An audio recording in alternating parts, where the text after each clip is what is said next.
and puts your life at risk. Senator Cory Booker of New Jersey strongly agreed with that. Quote, "We have so many people in our country," Booker said yesterday, African-American men, mostly unarmed, being murdered by police officers and no way of holding them accountable.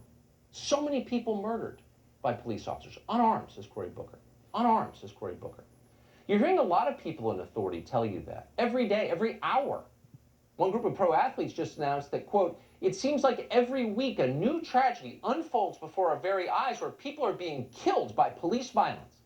Each time we tweet, we pray, we mourn, only to repeat the cycle a few days later. If you believed we were seeing genocide, then you might understand the riots now in progress." There's nothing worse than genocide. But is it happening? Is any of this true? We should find out. Facts matter. What exactly are the numbers? We found the numbers, and we're going to go through them with you in some detail tonight because it's worth it. Since 2015, the Washington Post has maintained a comprehensive database of fatal police shootings in this country. Last year, the Post logged a total of 1,004 killings.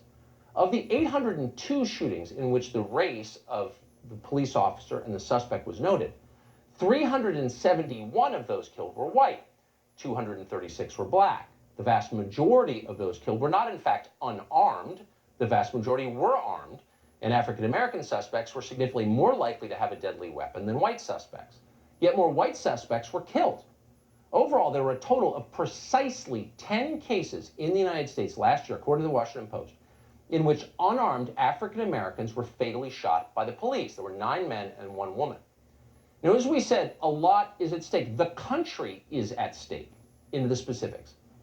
The first was a man called Chinara Feep. He was killed by a Knoxville police officer called Dylan Williams. According to Williams, Feep attacked him, choked him, and then used a taser on him, the suspect on the police officer, before the officer shot him.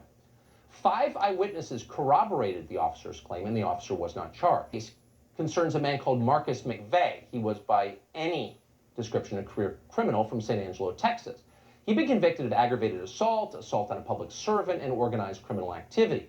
At the time he was killed, he was wanted on drug dealing charges. A Texas state trooper pulled him over. McVeigh fled in his car, then he fled on foot into the woods. There, Marzua Scott assaulted a shop employee. When a female police officer arrived and ordered the suspect toward her car, he instead charged her and knocked her to the ground. At that point, she shot and killed him. The entire incident was caught on body camera. The officer was not charged. Lewis, meanwhile, wasn't just unarmed, he was completely naked. Williams broke into a house and then attacked a police officer. The police tased Williams, but he kept coming at them and attacking.